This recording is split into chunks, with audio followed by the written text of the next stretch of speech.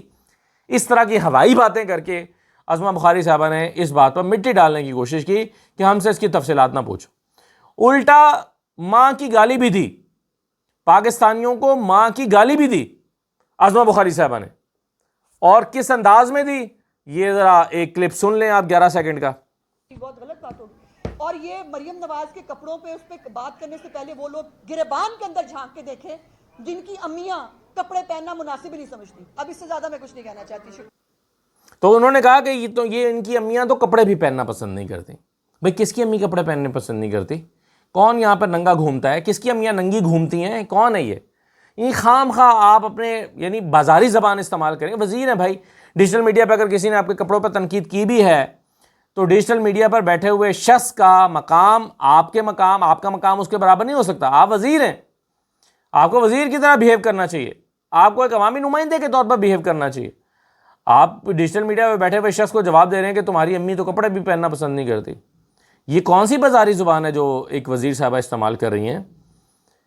بھائی آپ دیکھیں نا, آج جو کپڑے جو لباس پہنا ہوا تھا عظمہ بخاری صاحبہ نے قابل احترام ہے, اور جو وہاں جا کے انہوں نے پہنا تھا میرے لیے وہ بھی قابل احترام ہے, مجھے کوئی اعتراض نہیں ہے. مگر میرا سوال یہ ہے کہ وہ لباس آپ یہاں کیوں نہیں پہنتے, یا یہ والا لباس وہاں جا کے پہننے میں کیا حرج ہے؟ یہ ایک علیحدہ سوال ہے. لیکن مجھے ذاتی طور پر نہ اس میں ولگیرٹی نظر آتی ہے, نہ ولگیرٹی کا سوال نہیں ہے. سوال یہ ہے کہ آپ وہاں جا کر اپنا رنگ ڈھنگ تبدیل کر کے ایسا لگتا ہے کہ وہ ایک جو ہے وہ امیچور سی بچیاں ہوتی ہیں نا جو ٹرپ کے لیے علیحدہ کپڑے پلان کرتی ہیں. اور یہ وہ مریم نواز کے کپڑوں پر تنقید اس حد تک ہوئی ہے کہ آپ بہت مہنگے برانڈ کے بیگز اٹھائے ہوئے ہیں, بہت مہنگے برانڈ کی گھڑی پہنی ہوئی ہے, بہت مہنگے برانڈ کے جوتے پہنے ہوئے ہیں. یہ تنقید ہوئی تھی مریم نواز پہ, اور آگے صاحب جواب دے رہے ہیں کہ تمہاری امی تو کپڑے بھی نہیں پہننا پسند کرتی. تو کس کی امی کپڑے نہیں پہننا پسند کرتی بھائی؟ بتائیں ذرا, نام لیں. کون ہے جس کی امی ننگی گھومتی ہے؟ مطلب افسوس ہوتا ہے کہ یار کس طرح کی زبان عظمہ بخاری نے استعمال کی ہے, بجائے اس کے کہ وہ جینوئن کوسچن جو لوگ اٹھا رہے ہیں اس کا جواب دیں کہ بھئی یہ 30 لوگ کیسے چلے گئے اور کیا لے کر آئے ہیں, کیا اچیومنٹ ہے. چلیں ہو سکتا ہے کہ آپ نے کوئی آئندہ دنوں میں آپ نے کوئی وہ کیا ہو, لیکن جاپان کے دورے میں آپ جو ہے وہ پھر آپ جسٹیفیکیشن دے رہے ہیں کہ جی دیکھیں مریم نواز کے پاس ٹائم نہیں ہوتا کہ وہ اپنے بچوں کو ٹائم دے سکیں, اور اس لیے وہ ساتھ لے گئی تاکہ اپنے بچوں کو ٹائم دے سکیں. سبحان اللہ, کس قسم کا سرکاری دورہ ہے کہ جس میں وہ اپنے بچوں کو ٹائم دینے کے لیے ساتھ لے گئی ہیں؟ بھائی اس سے بہتر آپ چھٹیاں لیں, 10 چھٹیاں لیں, بچوں کو ساتھ لیں, یورپ جائیں گھومنے کے لیے. کیوں نہیں گھومنا چاہیے؟ سب کو گھومنا چاہیے. میں خود گھومنے جاتا ہوں. آپ کو ٹورزم کرنے چاہیے. آپ پورا سال مریم نواز کام کرتی ہیں نا بطور وزیر اعلیٰ, 10 چھٹیاں لیں اس میں سے. ویسے بھی 10 چھٹیاں لے کے آپ چھانگلا گلی چلے جاتے ہیں نا اپنے والد سے ملنے. ابھی گئی تھی نا پچھلے دنوں, 10 دن کی چھٹی پنجاب سے کی تھی اور 10 دن کے لیے وہ مری میں بیٹھی رہی تھیں. تو بھائی آپ چھٹیاں لیں, اور چھٹیاں لے کے 5-7 چھٹیاں لیں اور یورپ جائیں بچوں کو گھمانے کے لیے. یہ کون سی جسٹیفیکیشن ہے کہ جی چونکہ وہ بچوں کو ٹائم نہیں دے پاتی اس لیے وہ ساتھ لے گئیں تاکہ ان کو ٹور کرا سکیں؟ بھائی ان کو اپنا ٹکٹ خرچ کریں. کیا آپ کہتے ہیں کہ جی انہوں نے اپنے خرچہ کیا ہے؟ جہاز کا ٹکٹ جو آپ جہاز کرائے پہ لے کے گئے تھے اس کا ٹکٹ انہوں نے دیا تو دکھائیں کہاں دیا. دکھائیں گے نہیں, صرف باتیں کریں گے. دوسرا مجھے ایک بات سمجھ نہیں آتی جو بار بار بڑی کیا کہنا ہے, بڑے فخر سے کہا جاتا ہے کہ جی مریم نواز تو جو ہے وہ تنخواہ بھی نہیں لیتی, شہباز شریف صاحب تو تنخواہ بھی نہیں لیتے. بھائی یہ کہاں کی جو ہے وہ احسان ہے قوم کے اوپر؟ آپ کو 2-2.5 لاکھ روپے جو آپ کی تنخواہ بنتی ہے یا 5 لاکھ روپے بنتی ہے آپ کو لینی چاہیے. کیوں نہیں لیتے آپ نہیں لیتے. یہ الٹا قوم کا نقصان ہے. اس کا مطلب ہے کہ آپ اپنے خرچے پورے کرنے کے لیے پھر کہیں اور سے جگاڑ کریں گے. شہباز شریف جی تنخواہ نہیں لیتے. شہباز شریف کا کیا پھر ہے جی سورس آف انکم کیا ہے؟ مریم نواز کا آلٹرنیٹ سورس آف انکم کیا ہے؟ اصل میں تو حکمران کو اپنی تنخواہ لینی چاہیے اور اس تنخواہ میں گزارا کرنا چاہیے. یہ تو اور آپ کے لیے شرمندگی کی بات ہے کہ تنخواہ نہیں لیتے. اس کا مطلب کہ آپ تنخواہ نہیں لیتے, آپ کو تنخواہ کی ضرورت نہیں ہے کیونکہ آپ نے اور بڑے آپ کے کھانچے. مریم نواز کو تنخواہ لینی چاہیے. یہ کوئی فخر کی بات نہیں ہے کہ تنخواہ نہیں لیتی. کون سا قوم پر احسان ہے اگر آپ 24 لاکھ روپیہ سالانہ چھوڑ دیں گے؟ 2 لاکھ روپیہ 2.5 لاکھ روپیہ آپ کی تنخواہ ہوگی، 3 لاکھ روپیہ چلیں ہوگی، مجھے نہیں پتا کہ ایک ایم پی اے کی تنخواہ اتنی ہوگی، شاید 2.5-3 لاکھ روپے ہوگی. تو اگر ایک آپ سال کے کوئی 25-30 لاکھ روپے قوم کے چھوڑ رہے ہیں تو کوئی احسان نہیں کر رہے. لیں قوم سے 25، اس کو جسٹیفائی کریں، اپنی آپ کی جاب ہے.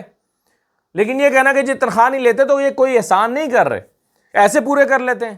بھائی تنخواہ نہیں لیتی، اپنی اولاد کو فری کا ٹرپ کرا دیا ہے، اور اس طرح کی نہ جانے کتنی چیزیں ہوتی ہوں گی. تو بہتر ہے کہ تنخواہ بھی لیں اور قوم کے پیسے بھی ضائع نہ کریں اس طرح کی جگہوں پہ. تنخواہ نہ لینا یہ کوئی فخر کی بات نہیں ہے میرے نزدیک، بلکہ الٹا تشویش ہونی چاہیے. قوم کو تشویش ہوتی ہے یہ بات سن کے کہ یار اگر تنخواہ نہیں لے رہا تو کہاں سے خرچہ چلا رہا ہے، پورے تو نہیں کر رہا کہیں سے.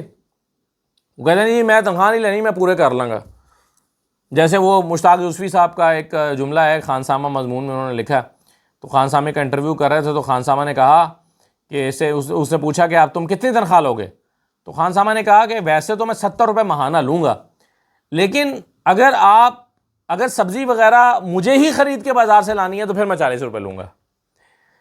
یعنی اگر میں سبزی بھی لاؤں گا تو پھر میں 40 روپے ماہانہ تنخواہ لوں گا، باقی پھر میں پورے کر لوں گا اسی میں سے جو خریداری کروں گا. یہ وہی بات ہو گئی.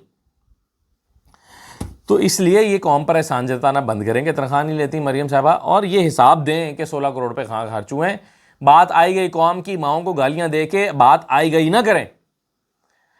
اگلی بات یہ ہے کہ جو سیلاب کی بات ہو رہی ہے، سیلاب میں آج عطا تارڑ صاحب نے بڑے معصوم سے لہجے میں کہا کہ جی ہدایت کر دی گئی ہے کہ راوی کے بیڈ میں کوئی تعمیرات نہیں ہوں گی. تو بھائی راوی کی بیڈ میں پہلے تعمیرات کیوں ہوئی ہیں، اس کا جواب دیں. راوی کے بیڈ میں تعمیرات کیوں ہوئی ہیں؟ آپ کو یاد ہے علیم خان صاحب کی سوسائٹی پر بڑا ایشو اٹھا تھا. علیم خان صاحب چاہ رہے تھے کہ ان کی سوسائٹی کی ایکسٹینشن ہو جائے، آلریڈی وہ راوی کے کنارے پر ہے. پھر وہ چاہتے تھے کہ ان کو مزید زمین الاٹ کی جائے جو کہ دریا کا بیڈ بنتا ہے، دریا کا رقبہ بنتا ہے. دریا کے رقبے میں کنسٹرکشن کرنا غیر قانونی ہے پاکستانی قانون کے مطابق. لیکن علیم خان اس بات سے ناراض ہوئے. جب عمران خان سے پوچھا گیا، ایل ڈی اے نے پوچھا کہ یہ علیم خان یہ مانگ رہے ہیں، تو عمران خان نے کہا کہ نہیں دینا چاہیے. علیم خان ناراض ہو گئے.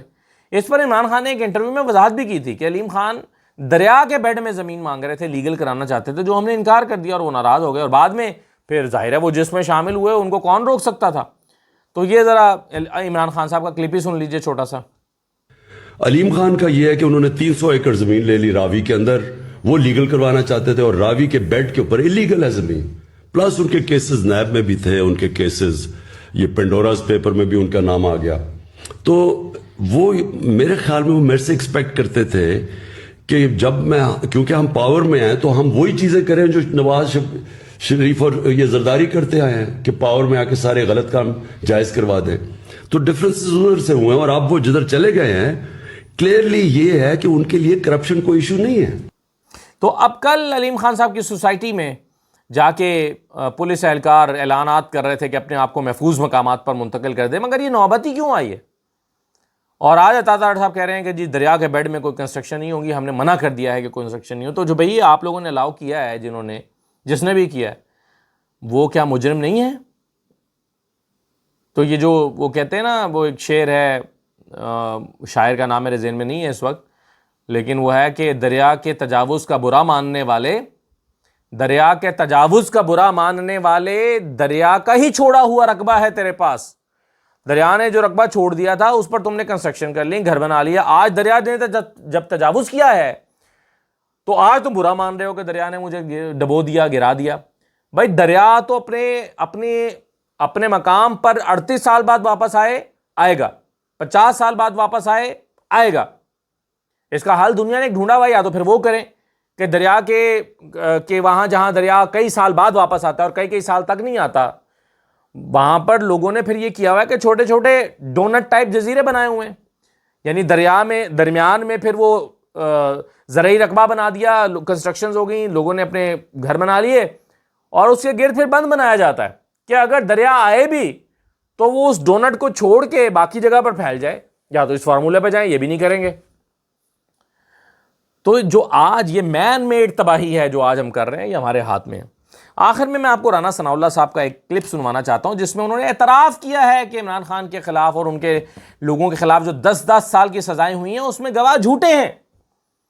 رانا ثناء اللہ صاحب نے ایک طرح سے اعتراف کر لیا ہے کہ ہاں یہ جھوٹے گواہ ہیں۔ وہ کہتے ہیں کہ جی یہ کرنا پڑتا ہے، پاکستان کا نظام ہی ایسا ہے کہ اس کے بغیر تو قانونی کارروائی عمل میں آ ہی نہیں سکتی۔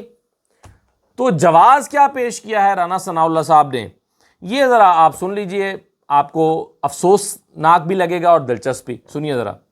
آپ یہ سمجھتے ہیں کہ بہرحال پروسیکیوشن اور بہتر انداز سے ہو سکتی تھی، ورنہ مخالفین کو اتنا شور کرنے کا موقع نہ ملتا کہ وہ جو کہتے ہیں پولیس والے نے کہا پولیس میں میز کے نیچے گھس گیا، میں نے سنا یہ وہ۔ ہمارا ایک کرمنل جسٹس سسٹم ہے، کوئی آدمی بازار میں جا رہا ہو، پورا رش ہو، کندھے سے کندھا جو ہے وہ ٹکرا رہا ہو، اور کسی آدمی کو کوئی وہاں پہ اس کا مخالف جو ہے خدا نہ خواستہ فائر کر کے قتل کر، وہ جتنے لوگ بھی سارے اس وقت وہاں پہ موجود یا دائیں بائیں ہوں گے، کوئی ان میں سے نہ مدعی بنے گا نہ گواہ بنے گا۔ وہ کیوں اس مصیبت میں پڑے جی؟ آپ کو وہاں پہ کوئی اس کا بھائی، کوئی بھتیجا، کوئی عزیز وہاں پہ جو ہے وہ موجود کرنا پڑے گا۔ وہ کہے گا کہ جناب میرا بھائی تھا، میرا عزیز تھا، وہ آگے آگے جا رہا تھا، میں اس کے پیچھے پیچھے جا رہا تھا، اتنے میں فلاں آدمی آیا اور اس نے جناب اس طرح سے پسٹل نکالا، فائر کیا، تو میرا بھائی یا میرا عزیز جو ہے وہ قتل ہو گیا۔ تو یہ رانا ثناء اللہ صاحب نے فرمایا۔ رانا صاحب کہتے ہیں کہ بھائی یہاں پر کوئی گواہی اور دیتا ہی نہیں ہے، اگر آپ نے سسٹم کو یعنی نظام، عدالتی نظام کے اس عمل کو مکمل کرنا ہے تو آپ کو اس طرح کے گواہ پیش کرنے پڑتے ہیں۔ تو اعتراف کر لیا کہ یہ گواہ تو جھوٹے ہیں، بنائے گئے ہیں تاکہ اس عدالتی نظام کو یا عدالتی عمل کو مکمل کیا جا سکے۔ یہ رانا ثناء اللہ صاحب فرما رہے ہیں۔ تو پیچھے کیا رہ گیا ہے بتائیے۔ اجازت دیجیے، اللہ حافظ۔